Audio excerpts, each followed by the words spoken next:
Assalamualaikum warahmatullahi wabarakatuh. Izin memperkenalkan diri, nama saya Amanda Duramdani Heriadi, NIM 1908650 dari kelas 3D PGSD.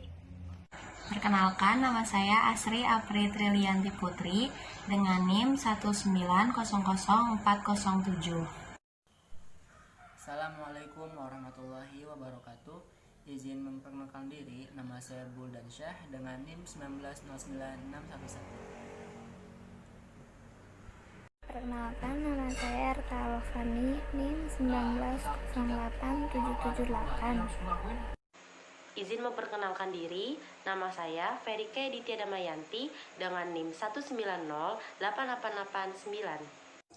Izin memperkenalkan diri, nama saya Indasari dengan NIM 1901258. Izin memperkenalkan diri, nama saya Tamara Wilna dengan NIM 1905583. Perkenalkan, nama saya Yana Yulianti, NIM 1908623. Kami di sini akan menerangkan tentang panduan penyusunan RPP dalam implementasi kurikulum 2013. Nah, sebelum ke situ, saya akan menerangkan terlebih dahulu pengertian RPP. RPP adalah rancangan pembelajaran yang dikembangkan secara rinci dari suatu materi pokok atau tema tertentu yang mengacu pada silabus. RPP juga bisa diartikan sebagai rancangan pembelajaran untuk tatap muka dalam suatu pertemuan atau lebih. Dalam RPP dikembangkan secara rinci dari suatu materi pokok atau tema tertentu yang mengacu pada silabus untuk mengarahkan kegiatan pembelajaran siswa dalam upaya mencapai kompetensi dasar.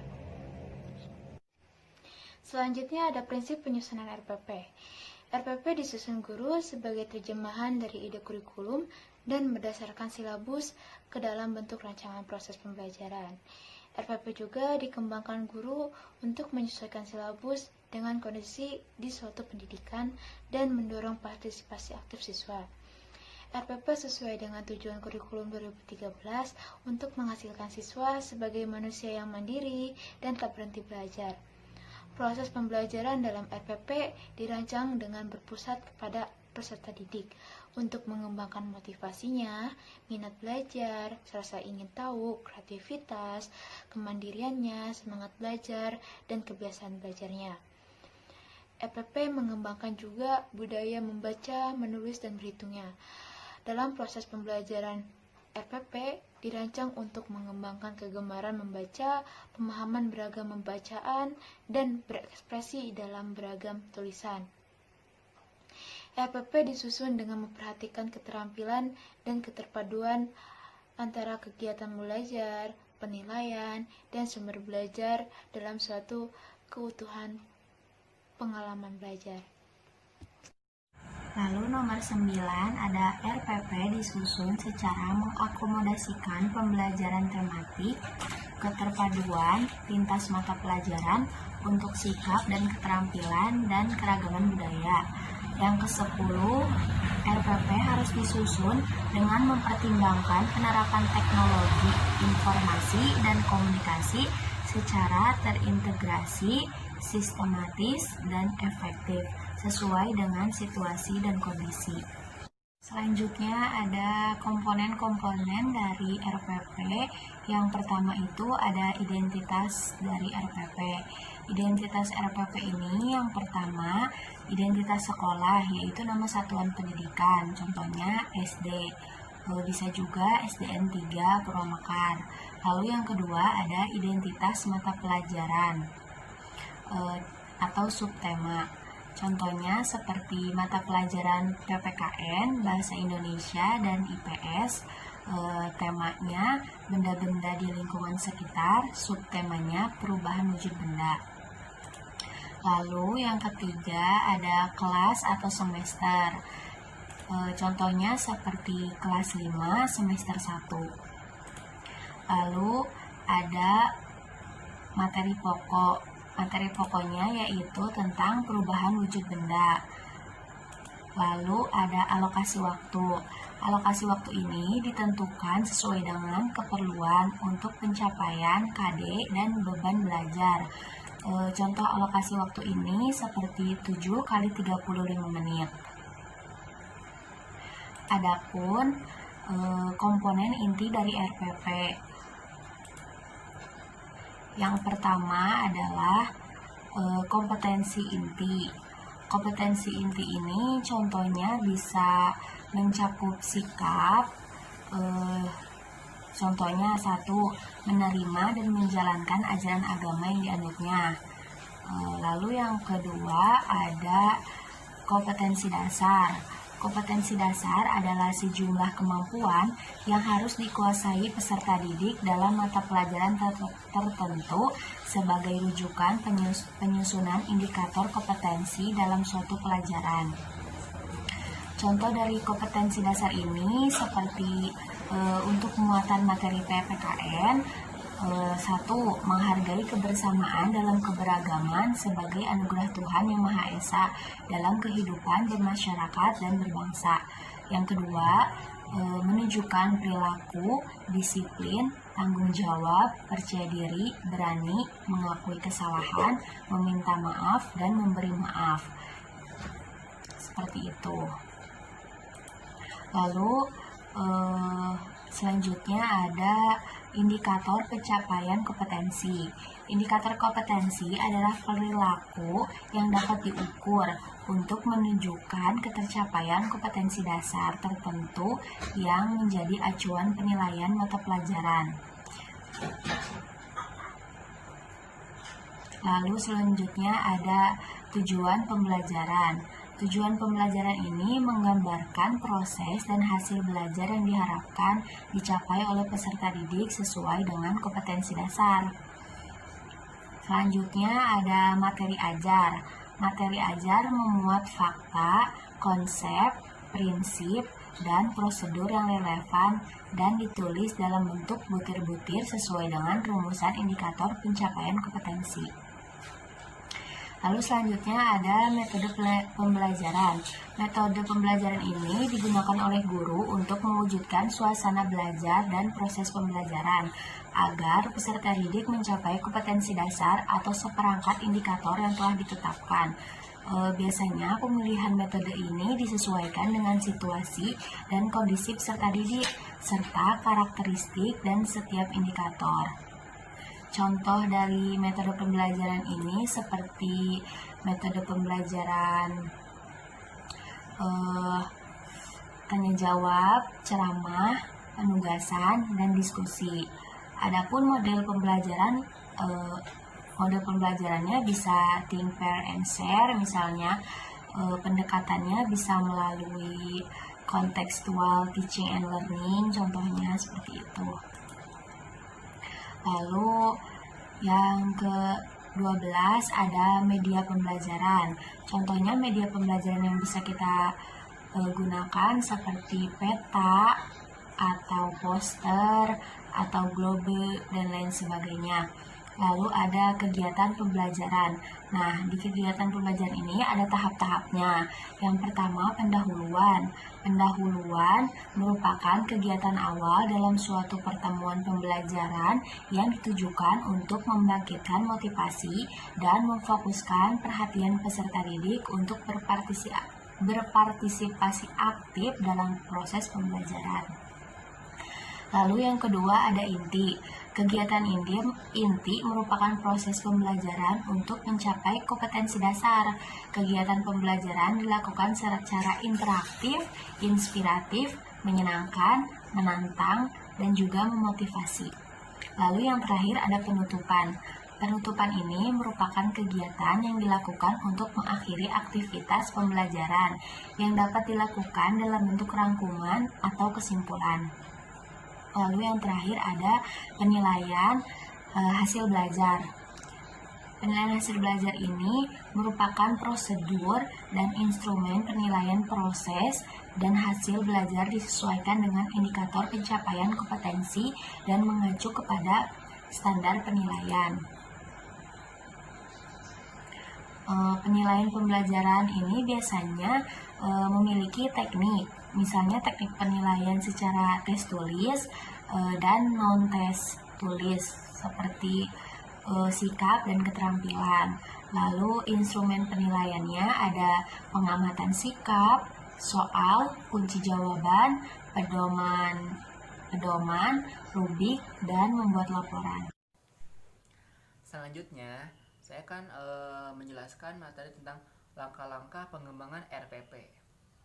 Nah, dalam langkah-langkah pengembangan RPP ada yang pertama itu ada mengkaji silabus tematik. Nah, dalam mengkaji silabus tematik ada beberapa poin. Poin yang pertama itu silabus berfungsi sebagai rujukan bagi guru dalam penyusunan rencana pelaksanaan pembelajaran atau RPP. Kemudian yang kedua, setiap materi pokok pada setiap silabus terdapat 4 KD sesuai dengan aspek KI. Terus yang ketiga, untuk mencapai 4 KD, di dalam silabus dirumuskan dengan kegiatan peserta didik secara umum dalam pembelajaran berdasarkan standar proses. Kemudian yang keempat itu, kegiatan peserta didik ini merupakan rincian dari eksplorasi, elaborasi, dan konfirmasi, yakni mengamati, menanya, mengumpulkan informasi, atau mengasosiasi, atau mengolah informasi, dan mengkomunikasikan. Kemudian poin yang terakhir itu, pengkajian terhadap silabus juga meliputi perumusan indikator KD dan penilaiannya.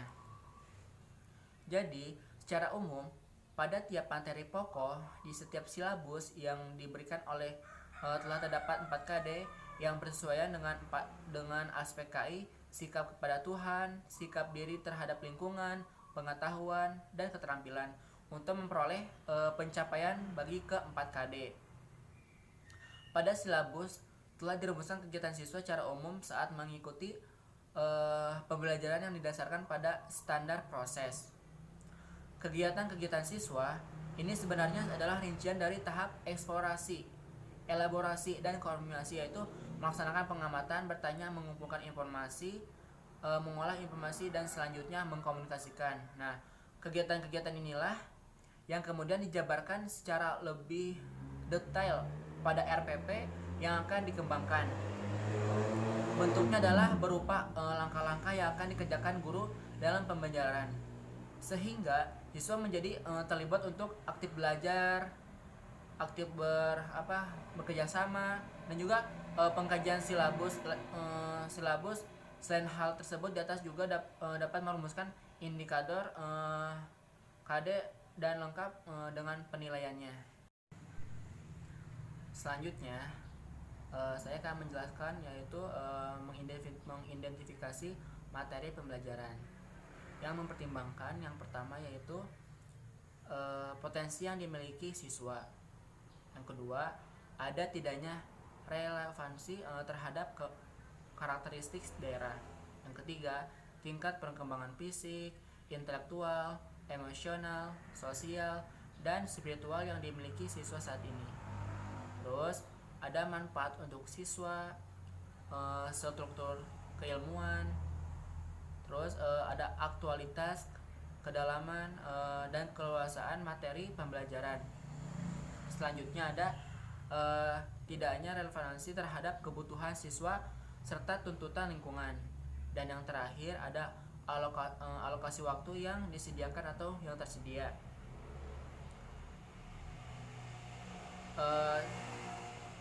Jadi ada penentuan tujuan pembelajaran. Tujuan pembelajaran bisa diorganisasikan sedemikian rupa sehingga mencakup semua konsep dasar atau dapat pula tujuan pembelajaran diorganisasikan untuk tiap-tiap pertemuan. Jadi tujuan pembelajaran harus beracuan kepada indikator yang sudah diberikan, atau setidaknya tujuan pembelajaran tersebut harus mengandung dua aspek. Aspek yang pertama yaitu ada audiens atau peserta didik, dan behavior atau aspek kemampuan. Kemudian ada pengembangan kegiatan pembelajaran. Setiap kegiatan pembelajaran di dalam sebuah RPP didesain sedemikian rupa sehingga akan dapat memberi suatu pengalaman belajar. Nah, jadi pengalaman belajar atau learning experience yang bermutu kepada siswa, yang di dalamnya terjadi proses mental dan fisik melalui interaksi antara siswa dengan guru, lingkungan, dan sumber belajar lainnya dengan maksud untuk mencapai konsep dasar. Jadi, pengalaman belajar yang dimaksud umumnya akan dapat diwujudkan lewat penggunaan pendekatan pembelajaran yang bervariasi dan berbuat pada peserta didik atau student centered. Pengalaman belajar juga harus mengakomodasi pelatihan keterampilan kecakapan hidup atau life skill yang penting untuk dimiliki siswa. Jadi, berikut ini merupakan beberapa hal yang seyogyanya diperhatikan saat guru melakukan pengembangan kegiatan pembelajaran. Yang pertama itu, kegiatan pembelajaran didesain agar dapat memberi bantuan kepada guru agar dapat melaksanakan proses pembelajaran profesional. Selanjutnya, kegiatan pembelajaran harus menjabarkan urutan kegiatan manajerial yang dilakukan guru sehingga nantinya siswa akan dapat melakukan kegiatan yang diharapkan sebagaimana telah tertulis di silabus. Jadi, kegiatan pembelajaran untuk setiap kali pertemuan adalah skenario langkah-langkah yang harus dilakukan oleh guru sehingga merangsang siswa aktif belajar dan dengan belajar akan menjadi rasa nyaman dan kondusif. Kegiatan ini diorganisasikan menjadi kegiatan pendahuluan, inti, dan penutup. Terus ada penentuan alokasi waktu yang disediakan.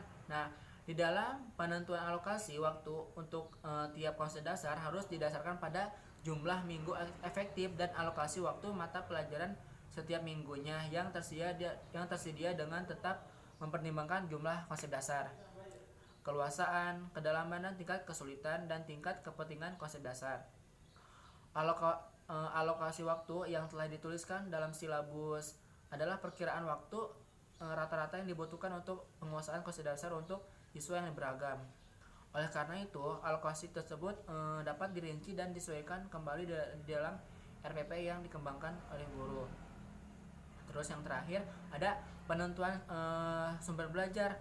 Nah, sumber belajar atau learning resources yang dimaksud di dalam kurikulum 2013 dan harus dikembangkan atau dikembangkan dalam RPP merupakan rujukan, objek, atau bahan yang digunakan untuk kegiatan pembelajaran yang berupa media cetak dan elektronik, narasumber atau serta lingkungan fisik, alam sosial, dan budaya.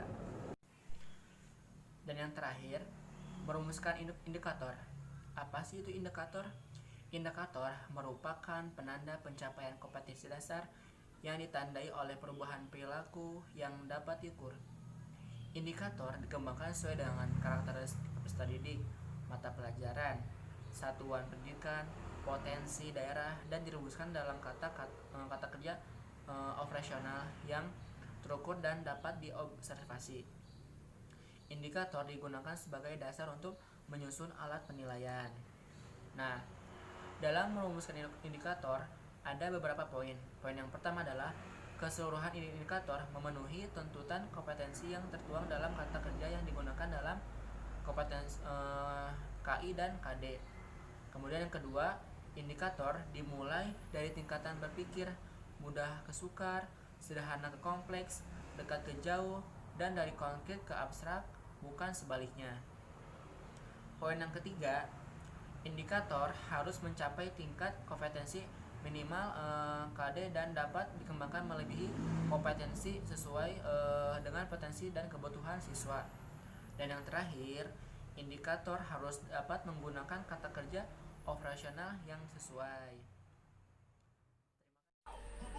Bagian 3B, merumuskan tujuan. Yang pertama, dirumuskan berdasarkan KD dengan menggunakan kata kerja operasional yang dapat diamati dan diukur yang mencakup sikap, pengetahuan, dan keterampilan. Jadi mencakup sikap, pengetahuan, sama keterampilan udah dirumuskan berdasarkan KD itu.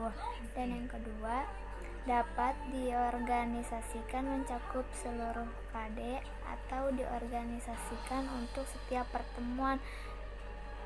Jadi setiap pertemuan itu punya konsep dasar agar pembelajarannya tidak gampang membosankan.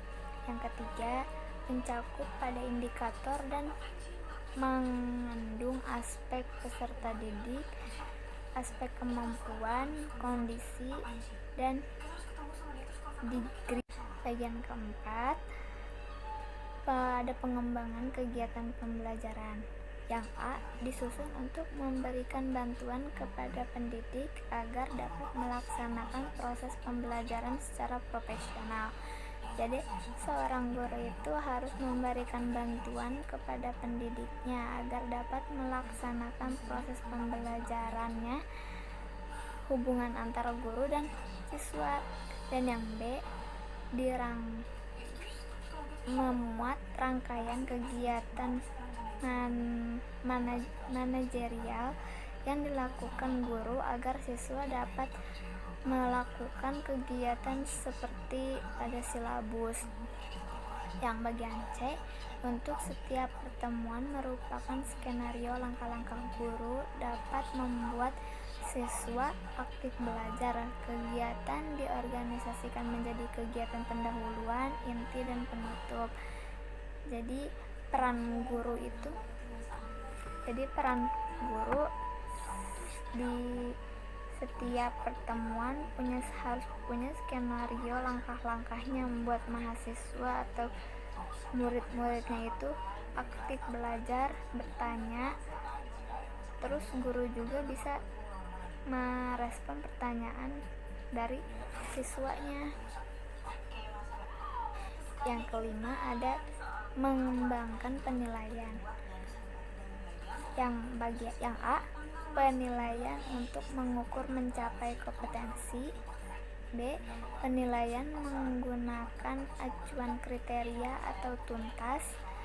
C, sistem yang direncanakan berkelanjutan khusus menilai sikap.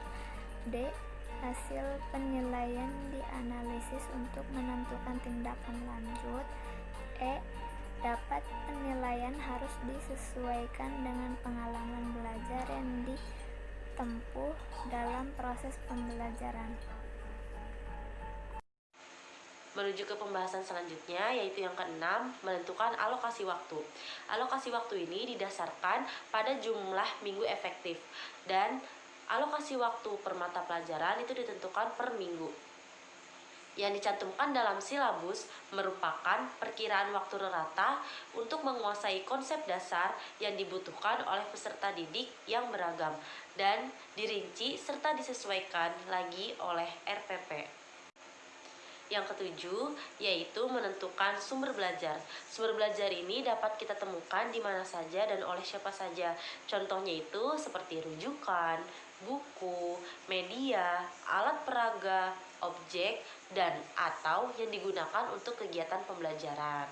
Lalu yang terakhir, yaitu menyusun penilaian. Penilaian ini disusun berdasarkan 3 kategori, yaitu berisi tentang jenis atau teknik penilaian, lalu bentuk instrumen, dan yang terakhir yaitu pedoman perskoran. Yang pertama yaitu berisi jenis atau teknik penilaian. Teknik penilaian di sini ada bermacam-macam, seperti penilaian dalam bentuk tes, penilaian dengan observasi, penilaian portofolio, penilaian produk, penilaian investori, dan yang lainnya. Selanjutnya itu bentuk instrumen. Bentuk instrumen ini banyak jenis-jenisnya. Dalam mengevaluasi pembelajaran itu dibagi menjadi 2, yaitu bentuk tes objektif dan non-tes atau non-objektif. Dan yang terakhir yaitu pedoman perskoran. Pedoman perskoran ini ditentukan oleh pedoman yang sudah disepakati oleh sekolah. Pembahasan selanjutnya mengenai proses pembelajaran.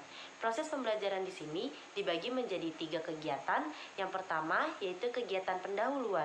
Kegiatan ini meliputi menyiapkan siswa secara psikis dan fisik, mengajukan pertanyaan-pertanyaan materi yang sudah dipelajari, mengantarkan peserta didik kepada suatu permasalahan untuk mempelajari suatu materi, menjelaskan tujuan pembelajaran atau konsep dasar yang akan dicapai, dan menyampaikan kegiatan yang akan dilakukan oleh peserta didik untuk menyelesaikan permasalahan atau tugas. Lalu yang kedua yaitu kegiatan inti. Kegiatan inti merupakan proses pembelajaran untuk mencapai tujuan menggunakan metode sesuai dengan karakteristik peserta didik dan mata pelajaran, meliputi proses observasi, menanya, mengumpulkan informasi, asosiasi, dan komunikasi. Contohnya itu seperti mengamati, menanya, mengumpulkan informasi atau eksperimen, mengasosiasi atau mengolah informasi, dan terakhir yaitu mengkomunikasikan. Dan yang terakhir, yang ketiga, yaitu kegiatan penutup. Kegiatan penutup ini meliputi seperti kegiatan guru bersama peserta didik yang membuat rangkuman atau kesimpulan, lalu melakukan penilaian dan atau refleksi, memberikan umpan balik terhadap proses dan hasil belajar, serta merencanakan kegiatan tindak lanjut. Selanjutnya ada contoh format RPP SD, yaitu meliputi sekolah, kelas atau semester, tema atau subtema, dan alokasi waktu. Untuk bagiannya, yang A itu kompetensi inti, B kompetensi dasar, dan indikator pencapaian kompetensi, C tujuan pembelajaran, D. Materi pembelajaran atau rincian dari materi pokok, E.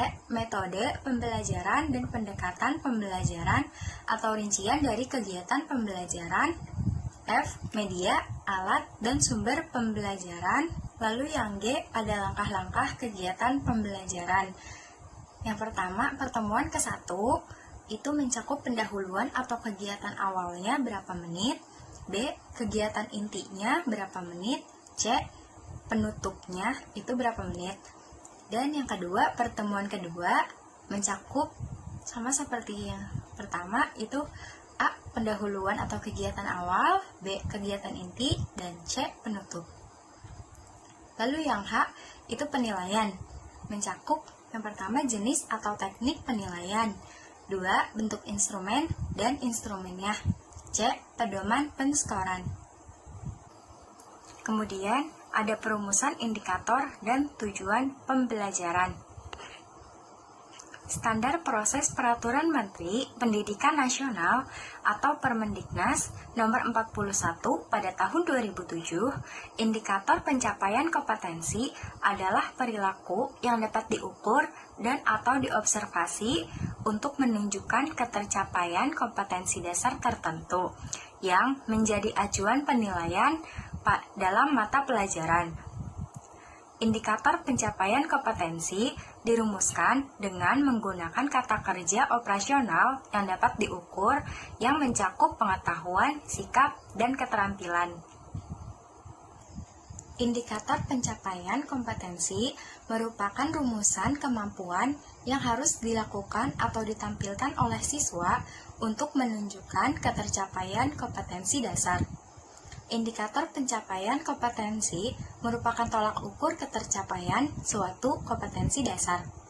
Hal ini sesuai dengan maksud bahwa indikator pencapaian kompetensi menjadi acuan penilaian dalam mata pelajaran. Di sini saya akan menjelaskan fungsi dari indikator pembelajaran. Fungsi dari indikator pembelajaran yang pertama, pedoman dalam mengembangkan materi pembelajaran. Pengembangan materi pembelajaran harus sesuai dengan indikator yang dikembangkan, karena indikator yang disusun secara cermat dapat memberikan arah dalam pengembangan materi pembelajaran yang efektif sesuai dengan karakteristik mata pelajaran, potensi, serta kebutuhan peserta didik, sekolah, dan lingkungan sekolah. Yang kedua, ada pedoman dalam mendesain kegiatan pembelajaran. Mendesain kegiatan pembelajaran perlu dirancang secara efektif agar kompetensi dapat dicapai secara maksimal. Pengembangan desain pembelajaran hendaknya sesuai dengan indikator yang dikembangkan, karena indikator dapat memberikan gambaran kegiatan pembelajaran yang efektif untuk mencapai kompetensi. Yang ketiga, ada pedoman dalam mengembangkan bahan ajar. Bahan ajar perlu dikembangkan oleh guru guna menunjang pencapaian kompetensi peserta didik. Pemilihan bahan ajar yang efektif harus sesuai dengan tuntutan indikator sehingga dapat meningkatkan pencapaian kompetensi secara maksimal. Dan yang terakhir, ada pedoman dalam merancang dan melaksanakan penilaian hasil akhir. Indikator menjadi pedoman dalam merancang, melaksanakan, dan mengevaluasi hasil belajar. Rancangan penilaian memberikan acuan dalam menentukan bentuk dan jenis penilaian, serta pengembangan indikator penilaian. Pengembangan indikator penilaian harus mengacu pada indikator pencapaian yang dikembangkan sesuai dengan tuntutan SK dan KD. Indikator merupakan penanda pencapaian KD yang ditandai oleh perubahan perilaku yang dapat diukur yang mencakup kognitif atau pengetahuan, sikap atau afektif, dan keterampilan atau psikomotor. Indikator dikembangkan sesuai dengan yang pertama ada karakteristik peserta didik, yang kedua mata pelajaran, yang ketiga satuan pendidikan. Yang pertama ada karakteristik peserta didik. Karakteristik peserta didik merujuk kepada ciri-ciri khusus yang dimiliki oleh peserta didik, di mana ciri tersebut dapat mempengaruhi tingkat keberhasilan pencapaian tujuan belajar siswa. Karakteristik peserta didik merupakan ciri khusus yang dimiliki oleh masing-masing siswa, baik sebagai individu atau kelompok sebagai pertimbangan dalam proses perorganisasian belajar. Yang kedua ada mata pelajaran. Setiap mata pelajaran memiliki karakteristik tertentu yang membedakan dari mata pelajaran lainnya. Perbedaan ini menjadi pertimbangan penting dalam mengembangkan indikator. Karakteristik mata pelajaran bahasa yang terdiri dari aspek mendengarkan, membaca, berbicara, dan menulis. Sangat berbeda dengan mata pelajaran matematika yang dominan pada aspek analisis logis. Guru melakukan kajian mendalam mengenai karakteristik mata pelajaran sebagai acuan mengembangkan indikator. Karakteristik mata pelajaran dikaji pada dokumen standar, isi mengenai tujuan, ruang lingkup, dan SK serta KD masing-masing mata pelajaran. Dan yang ketiga ada satuan pendidikan. Satuan pendidikan adalah kelompok layanan pendidikan yang menyelenggarakan pendidikan pada jalur formal, non-formal, dan informal pada setiap jenjang dan jenis pendidikan. Dalam merumuskan indikator pencapaian kompetensi, yang pertama ada keseluruhan indikator itu harus memenuhi tuntutan kompetensi yang tertuang dalam kata kerja yang digunakan dalam kompetensi dasar. Kedua, indikator harus mencapai tingkat kompetensi minimal kompetensi dasar dan dapat dikembangkan melebihi kompetensi minimal sesuai dengan potensi dan kebutuhan peserta didik. Ketiga, indikator yang dikembangkan harus menggambarkan hierarki kompetensi.